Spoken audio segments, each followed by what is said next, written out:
সব যুগেই সবচাইতে বেশি সংখ্যক ওলামাদের মতে, বলা যায় প্রায় সবার মতে, সমস্ত ওলামা ইকরামের মতেই বলা যেতে পারে প্রায়, গরুর ক্ষেত্রে একটা গরু 7 জন ব্যক্তির পক্ষ থেকে কি হবে, কোরবানির জন্য যথেষ্ট হবে।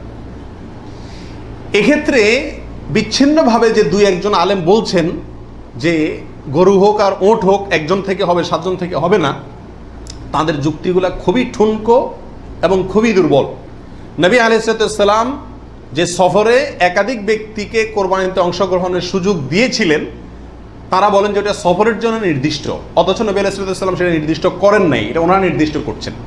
নবী আলাইহিস সালামের কোনো নির্দেশ সফরে হোক, হাজারে হোক, সফরের বাইরে হোক, যে কোনো নির্দেশ সাধারণত ব্যাপকভাবেই সবার জন্য সব সময়ের জন্য প্রযোজ্য হয় যদি কোরআন এবং সুন্নাহর কোনো বর্ণনা দ্বারা নবী আলাইহিস সালাম নিজে ওইটাকে নির্দিষ্ট না করে দেন।